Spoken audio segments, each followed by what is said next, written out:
Ryan had always been the guy who looked up at the stars while everyone else looked at their phones. At 28, he spent most of his nights alone at the old observatory just outside the city, working on his research about distant galaxies. His friends thought he was crazy for choosing stars over parties, but Ryan found peace in the silence of space. The observatory was an old building that creaked in the wind. Most people found it spooky, but Ryan loved it there. He had his own key and would often stay until sunrise, tracking satellites and measuring light from stars that were millions of miles away.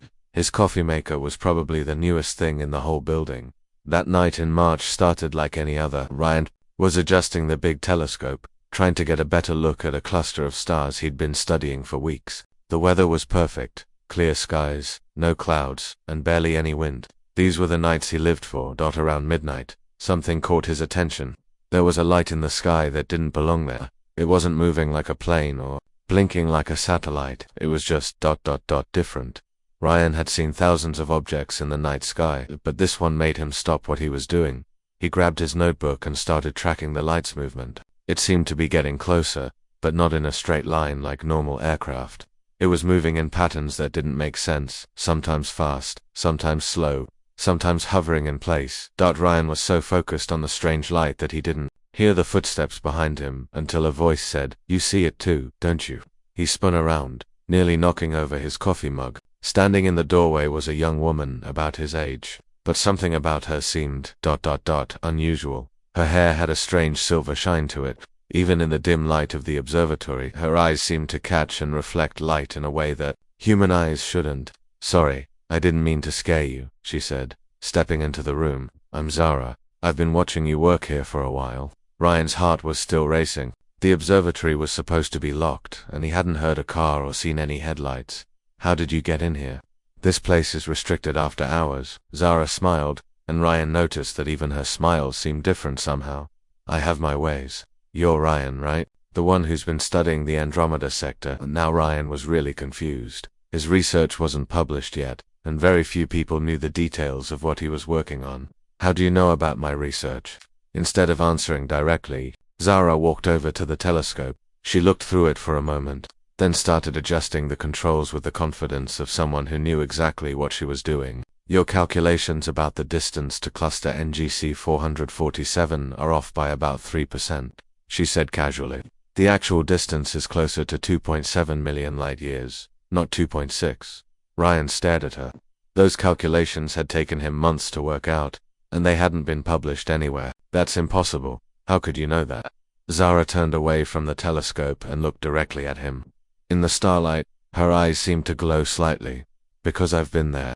For a moment, Ryan thought she was joking, but there was something in her voice, something in the way she carried herself, that made him take her seriously. "What do you mean you've been there?" "I mean exactly what I said. I'm not from here, Ryan. I'm from a world that orbits a star in that cluster you've been studying." Ryan felt like his brain was trying to process information it wasn't built to handle. "You're saying you're an alien?" "I prefer to think of myself as a traveler," Zara said with a small laugh. "But yes, I suppose that's accurate from your perspective." Part of Ryan wanted to laugh, part of him wanted to call security, but the biggest part of him was fascinated. "Prove it." Zara nodded like she'd been expecting this. She walked over to his computer and started typing. Within seconds, she had pulled up star charts that Ryan had never seen before. The detail was incredible, showing not just the positions of stars, but the planets around them, their compositions, even weather patterns. "This is your solar system," she said, pointing to a small section of the chart. "And this," she moved her finger to another area, "is mine." Ryan leaned in to look closer. The information on the screen was more detailed than anything he'd ever seen from Earth's most powerful telescopes. It showed things that human science could only guess at. "Your people have been studying my star for the past few years," Zara continued. "You call it Kepler 442. What you don't know is that it has 7 planets, not 3, and one of them is my home." Ryan's hands were shaking as he scrolled through the data. Everything looked legitimate, but it was information that shouldn't exist. "Why are you showing me this?" Zara was quiet for a moment. She walked over to the window and looked out at the night sky. "Because I've been watching you, Ryan, for months. I've been coming here, staying hidden, watching you work. You have something that most humans don't have." "What's that?" "You truly care about understanding the universe. Not for fame or money. or recognition, you just want to know. That's rare, even among my people. Ryan joined her at the window. Standing next to her, he could smell something like ozone and starlight, if starlight had a smell. You've been watching me for months. My people sent me here as part of a research mission. We've been studying Earth for generations, but always from a distance. I'm part of the first group to actually come here and observe up close. Why Earth? Zara smiled again, and Ryan was starting to realize that her smiles were different from human smiles, warmer somehow, more genuine. Because you're fascinating. Humans are so young as a species, but you have this incredible curiosity. You reach for the stars, even though you've barely left your own planet. They stood in comfortable silence for a while, both looking up at the sky. Ryan found himself stealing glances at Zara, trying to figure out what made her seem so different. It wasn't just her appearance, though that was certainly unusual. It was the way she moved, like she was used to different gravity. The way she spoke, like she was choosing each word carefully from a language that wasn't quite her first. Are there others like you here? Ryan asked. A few, but we're not supposed to make contact. What I'm doing right now, ... double quotes. She paused. It's against every rule we have. Then why are you doing it? Zara turned to look at him directly. In the starlight, her eyes definitely had an unusual glow to them, because in all my months of watching you, I realized something. You're the first human I've met who looks at the stars the same way I do. Like they're not just distant lights, but places where real people live real lives. Ryan felt his heart skip a beat. There was something in the way she said it that made him think she wasn't just talking about scientific curiosity. I have to go soon, Zara said, glancing at the eastern horizon where the first hints of dawn were starting to show. But I wanted to meet you at least once. To talk to someone who might understand. Will I see you again? Zara hesitated. I don't know. I'm not supposed to be here. If my guardians find out, your guardians, think of them as protective escorts. They're here to make sure I don't do anything that might compromise our mission, like talking to humans. As if her words had summoned them, Ryan noticed movement in the shadows outside the observatory.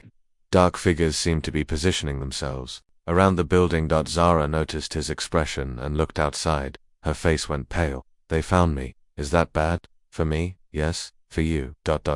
She looked worried. I hope not. She moved quickly to the computer and deleted all traces of the star charts she'd shown him. Ryan, I need you to promise me something. Don't tell anyone about tonight. Not yet. Not until you know more. More about what? But Zara was already moving toward the back door of the observatory. If I can, I'll come back. But it might be dangerous. Dangerous how? She paused at the door and looked back at him. Because my people don't just study other worlds, Ryan. Sometimes we have to make decisions about them. Before he could ask what that meant, she was gone. Ryan rushed to the window and watched as the dark figures in the shadows moved after her, disappearing into the forest behind the observatory. He stood there for a long time, wondering if the whole thing had been a dream. But when he went back to his computer, he found something that proved it had been real.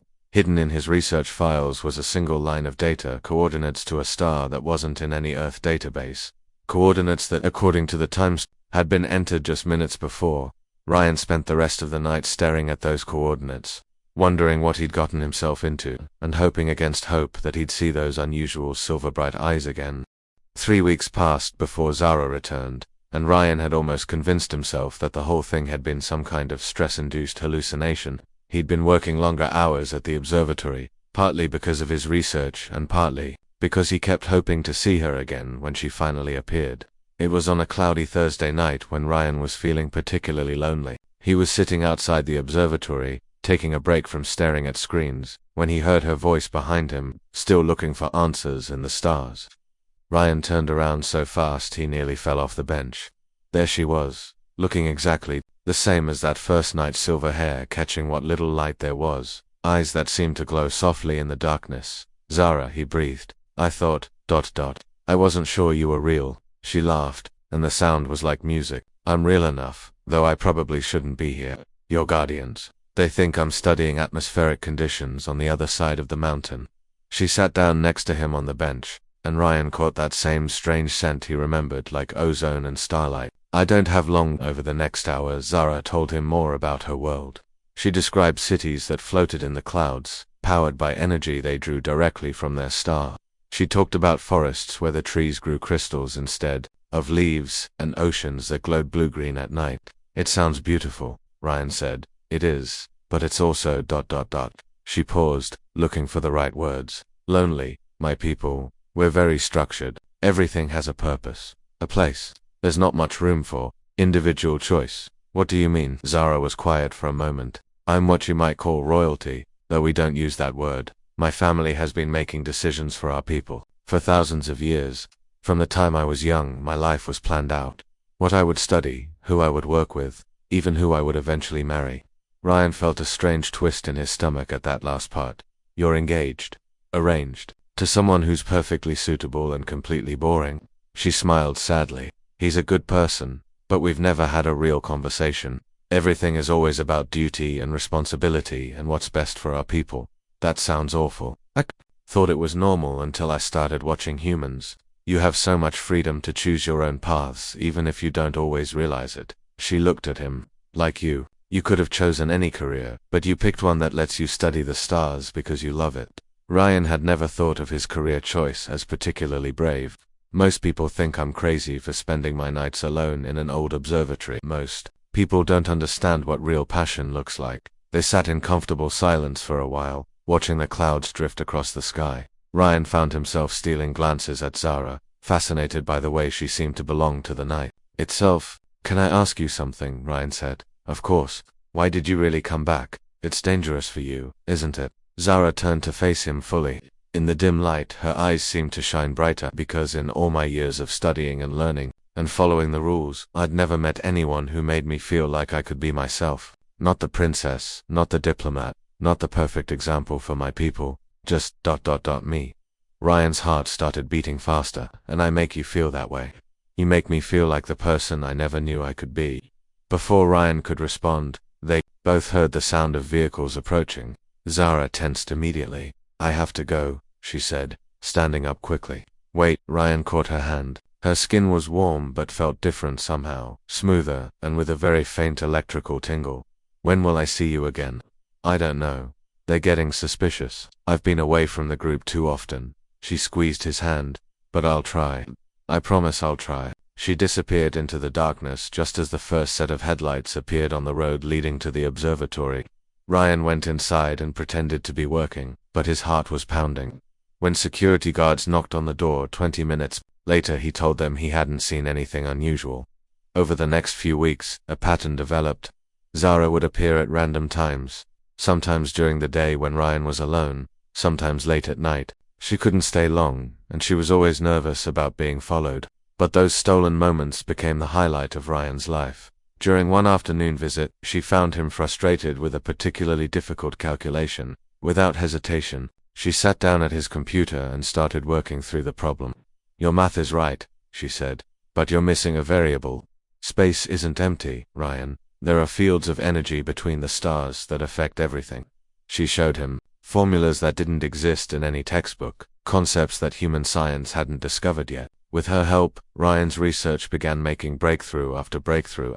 I shouldn't be sharing this knowledge, Zara admitted one evening as they worked together. But watching you work, seeing how much you care about understanding the truth, I want to help. Won't you get in trouble? Probably. But some things are worth the risk. As the weeks passed, their conversations became more personal. Zara told him about growing up in a palace where every word was monitored, every action had to be perfect. She described the pressure of knowing that millions of people depended on her family's decisions.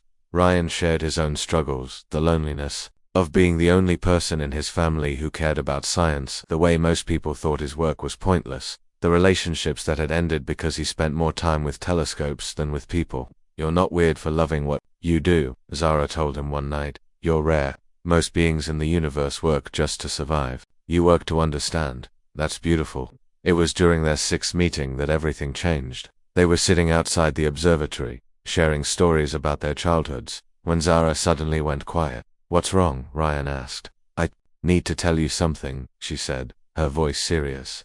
About why I'm really here. Ryan's stomach dropped. What do you mean? My people aren't just studying Earth, Ryan, we're evaluating it. Deciding whether humans are ready for contact with the larger universe. And if you decide we're not ready, Zara's silence was answer enough. You'd just ... leave us alone. It's more complicated than that. She looked at him with eyes full of sadness. Some of my people think humans are too dangerous, too unpredictable. They want to limit your development, limit how prevent you from developing faster than light travel, maybe interfere with your satellite systems, keep you contained to this solar system until you're more ... mature. Ryan felt cold. And what do you think? I think you're amazing. Flawed, yes. Young and sometimes reckless, absolutely. But amazing. You have something my people lost a long time ago, the ability to hope for something better than what you have. They sat in silence for a moment, both understanding that they were talking about much more than just humanity's future. There's something else, Zara said quietly. Something I probably shouldn't tell you. Well, she took his hand and held it tightly. I'm not supposed to feel this way about anyone, especially not someone from another world. But Ryan, ... I think I'm falling in love with you. Ryan's heart stopped. He'd been hoping she felt the same way he did, but hearing her say it made everything real. I think I'm falling in love with you too. They looked at each other in the starlight, both knowing that what they felt was impossible and perfect at the same time. That's when they heard the sound of vehicles approaching again. But this time there were more of them, and they were coming, fast. They know, Zara whispered, fear clear in her voice. They know I've been seeing you. As the headlights got closer, Ryan realized that everything was about to change. Their secret meetings were over. The only question now was what would happen next. They ran through the forest for what felt like hours, branches catching at their clothes and roots trying to trip them in the darkness. Ryan's lungs burned, but Zara kept pushing forward with a determination that both impressed and worried him. Behind them, he could hear search parties spreading out, their voices echoing through the trees. Finally, when Ryan felt like he couldn't run another step, Zara led him to what looked like an abandoned hunting cabin deep in the woods. The door was unlocked, and inside, dust covered everything like a gray blanket. We should be safe here for a while, Zara said, collapsing onto an old couch. In the moonlight streaming through the dirty windows, Ryan could see just how exhausted she was. Are you sure you're okay? He asked, sitting beside her. You look hurt. I'm fine, just tired. But when she tried to stand up, she winced and grabbed her side. You're not fine. Let me see. Reluctantly, Zara lifted her shirt slightly, revealing what looked like burn marks along her ribs. But instead of the red and pink of human burns, these marks seemed to shimmer with an odd blue-silver color. What did they do to you? It's don't ... complicated. My people have ways of discouraging disobedience, but that's not important right now. She pulled her shirt back down. Ryan, I need to tell you what I meant about consequences. Okay. Ryan settled back on the couch, though something in her tone made him nervous.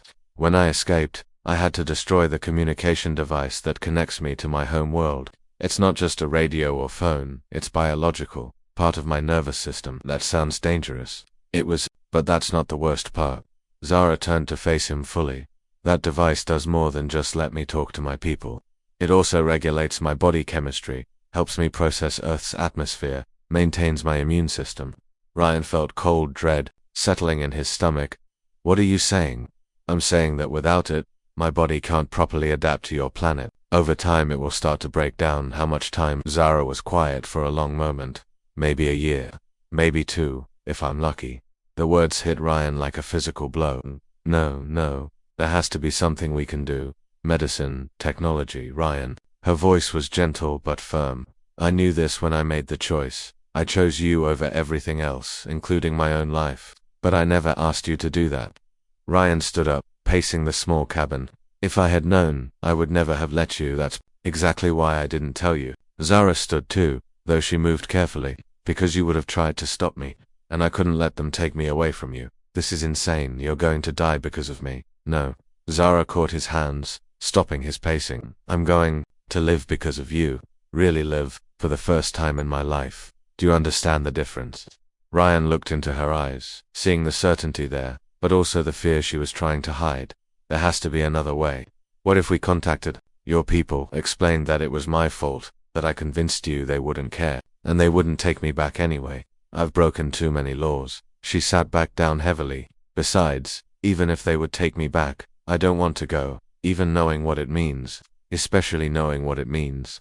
Zara smiled, and despite everything, it was a real smile. Ryan, I spent my entire life following rules, doing what was expected, being the perfect princess. I never made a single choice that was truly mine until I met you. Over the next few days, they settled into the cabin. Ryan had managed to grab some supplies from his car before they ran, and Zara seemed to know how to find food and water in the forest. For a while it almost felt like a strange kind of vacation, but Ryan couldn't stop thinking about what she'd told him. He spent hours trying to come up with solutions, ways to contact scientists who might help, governments that might have alien technology, anything that could save her. "You're driving yourself crazy," Zara said one evening as they sat by a small fire Ryan had built outside the cabin. "I can't just accept this. I'm not asking you to accept it. I'm asking you to live with me while we have time.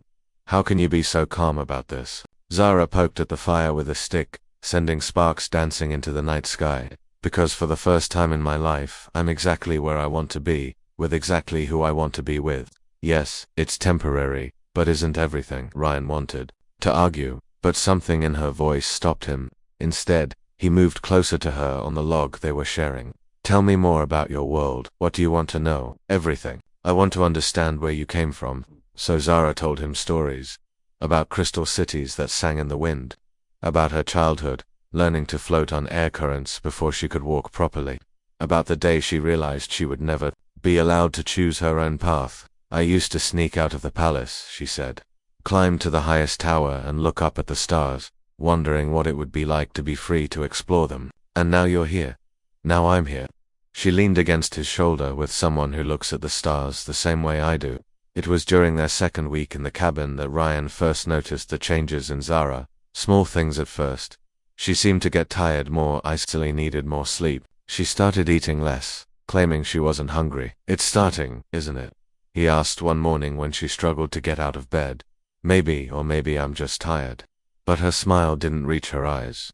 That afternoon, while Zara was resting, Ryan made a decision. He hiked to the nearest town and used a payphone to call his old professor, Dr. Hayes. "Ryan, where have you been? There are people looking for you. I need your help." Ryan interrupted. Hypothetically, if someone had access to alien medical technology, who would be the best person to contact? Alien medical technology. "Ryan, are you feeling okay? Just answer the question, please." Dr. Hayes was quiet for a moment. "Well, hypothetically, Dr. Chen at MIT has been doing some interesting theoretical work on non-human biology, and there are rumors about a government program. But what kind of government program?" "Ryan, you're scaring me. What's this about?" "I can't explain right now, but if I sent you some biological data, could you forward it to Dr. Chen, I suppose? But thank you. I'll be in touch." Ryan hung up and hiked back to the cabin, his mind racing with possibilities. When he got there, he found Zara sitting outside, looking pale but determined. "Where did you go?" she asked. "To make some calls." "Zara, I think I might have found someone who can help." She shook her head. "Ryan, you need to stop." "Why?" "What if there's a chance? Because I don't want to spend what time we have left chasing impossible solutions." She stood up, though he noticed she had to steady herself against the cabin wall. "I want to spend it living. But if there's even a small possibility, then we'll explore it. But carefully, and together.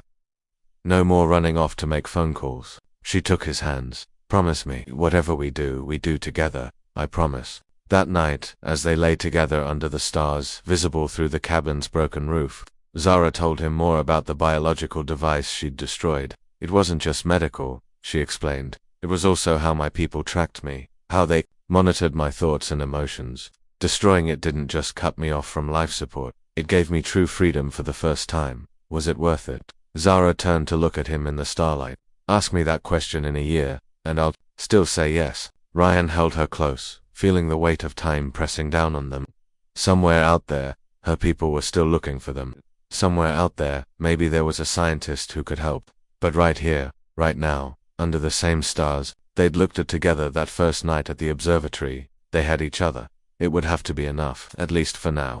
The next few months were the most beautiful and heartbreaking of Ryan's life. He and Zara found a small rental house on the outskirts of town, far enough from the city to avoid attention, but close enough for Ryan to continue his research remotely. They told the landlord that Zara was his girlfriend from overseas, recovering from a rare illness. In many ways, it was the most normal Ryan had ever felt. They developed routines like any couple.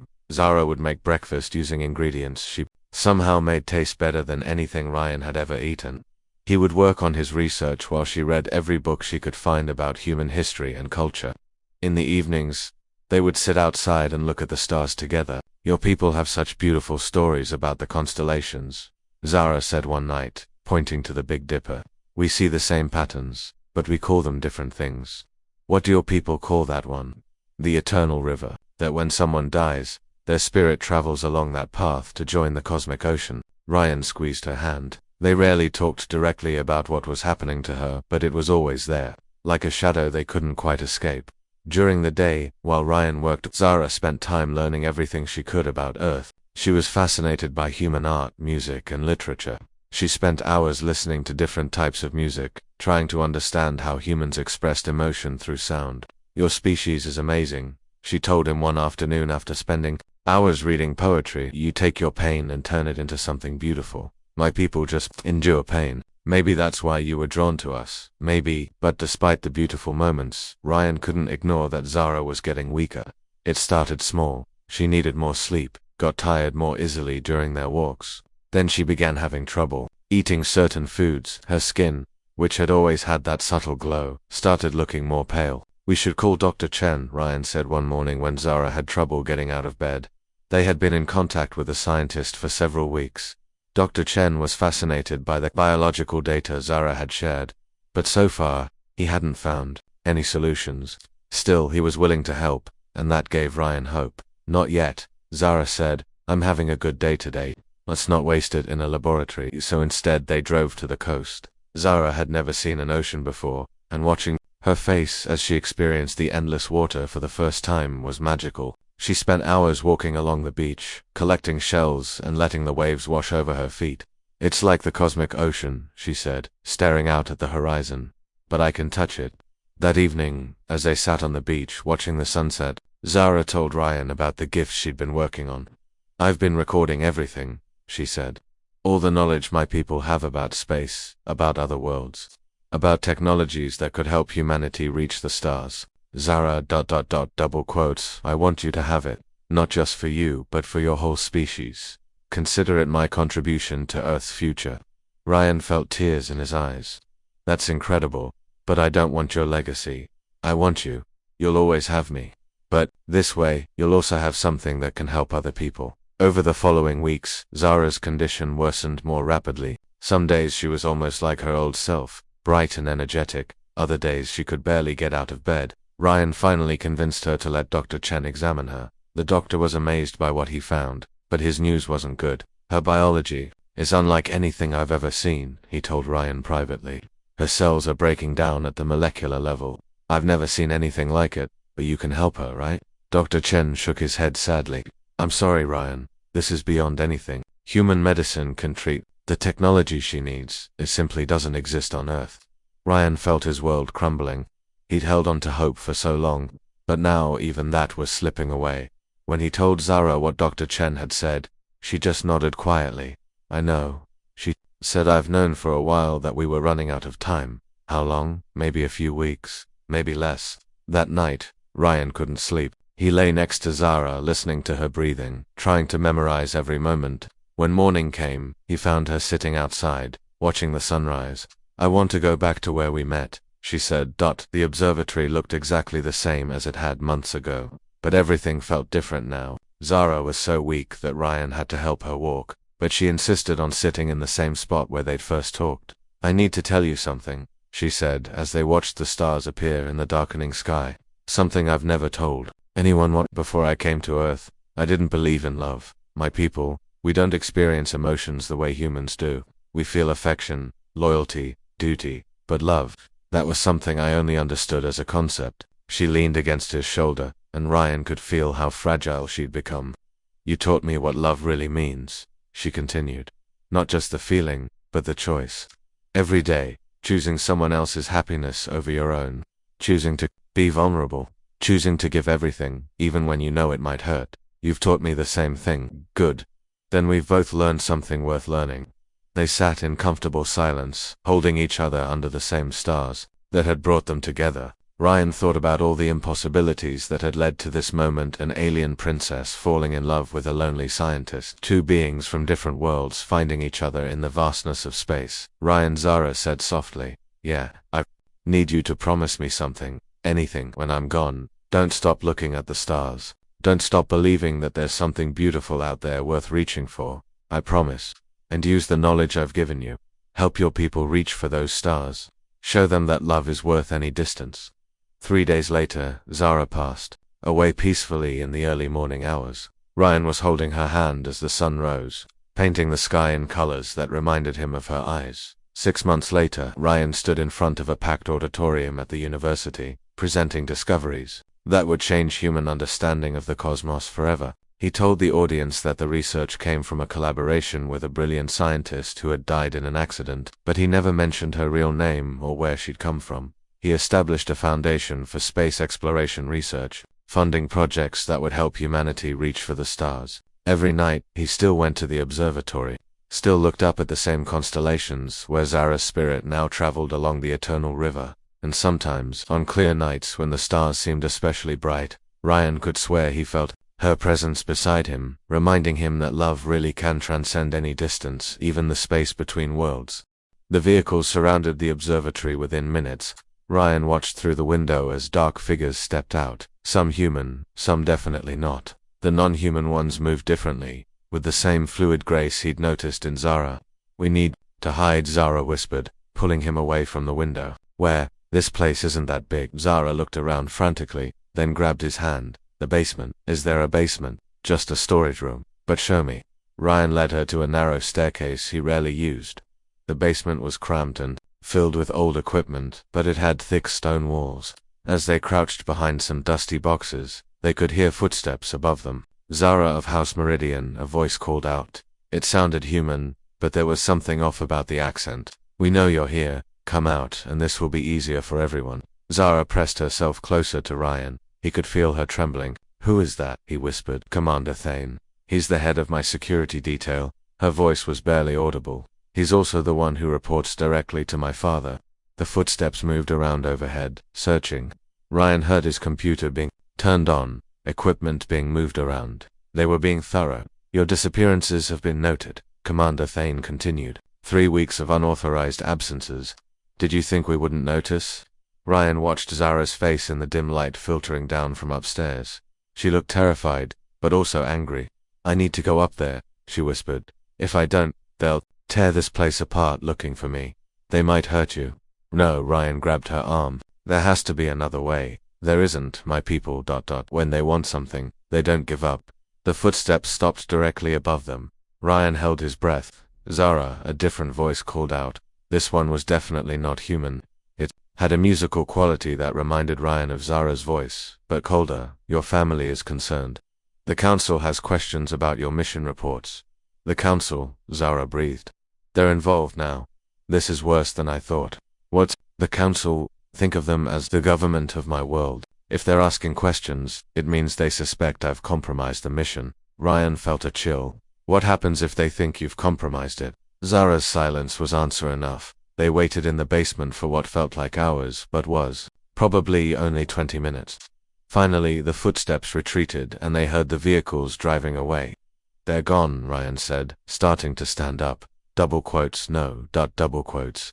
Zara pulled him back down. "They're not gone. They're watching. They know I was here, and now they know about you." "What do you mean they know about me?" "Your computer, your research files, your personal information. They'll have scanned everything by now." She looked at him with worry in her glowing eyes. "Ryan, you're in danger now. Just by knowing me, you've become a security risk." They stayed hidden for another hour before finally creeping back upstairs. The observatory looked normal, but Ryan could tell things had been moved slightly. His computer was exactly where he'd left it, but the screen was still warm. Someone had definitely been using it. "What do we do now?" Ryan asked. "I have to go back. Report to Commander Thane. Accept whatever punishment they give me. If I cooperate, maybe they'll leave you alone. And if you don't cooperate..." Zara looked out the window at the night sky. "Then they'll take me back to our ship, and I'll never see you again. Or Earth, for that matter." Ryan felt panic rising in his chest. The thought of losing her now, just when they'd admitted their feelings, was unbearable. "There has to be something we can do." "Like what?" "Run away together." "I'm not human, Ryan. I can't just disappear into your world, and you can't survive in mine. Maybe we could contact someone." "The government? The military?" "No." Zara's voice was sharp. "You don't understand what you're suggesting. If human authorities get involved, if this becomes a diplomatic incident between our peoples, double quotes," she shook her head, "it could ruin everything, not just for us, but for both our worlds." They spent the rest of the night talking through options, but every plan seemed impossible. By sunrise, they were both exhausted and no closer to a solution. I have to go, Zara said as the first light appeared on the horizon. If I don't report back soon, they'll come looking again, and next time, they won't be so careful about keeping this quiet. She stood up to leave, but Ryan caught her hand. This isn't over, he said. I won't let them just take you away. Ryan, no. Listen to me. You said humans have something your people lost, the ability to hope for something better. Well, I'm hoping right now. I'm hoping we'll find a way. Zara smiled sadly. I love that, about you. But hope isn't always enough. She kissed him then, quickly and softly, and then she was gone. Ryan didn't see her for 3 weeks. 3 of the longest weeks of his life. He continued his work at the observatory, but his heart wasn't in it. Every night, he hoped she would appear. Every morning, he was disappointed. He started noticing things during those weeks. Cars that seemed to follow him from work. People who showed up in places where he normally went but didn't quite belong. His phone occasionally made strange clicking sounds during calls. He was being watched, and they weren't being subtle about it. On a Tuesday night in late April, when Ryan had almost given up hope, she finally came back, but the moment he saw her, he knew something was terribly wrong. Zara's usually perfect appearance was disheveled. Her silver hair was tangled, and there were what looked like bruises on her arms. Her clothes were torn in places, and she moved like someone who was hurt. Zara, what happened to you? She stumbled into the observatory, looking around frantically. They know everything, Ryan. They know about us, about how I feel, about the information I shared with you. Are you okay? You look hurt. I'm fine, but we don't have much time. She grabbed his hands. I've done something I can never take back. What do you mean? I escaped from the containment facility where they were holding me, but Ryan, to do it, I had to use technology that's going to have consequences. What kind of consequences? Zara's eyes filled with what looked like tears, though they seemed to shimmer more than human tears should. I've cut my connection to my home world, permanently. I can never go back. Ryan felt his heart leap with hope and sink with dread at the same time. You mean ...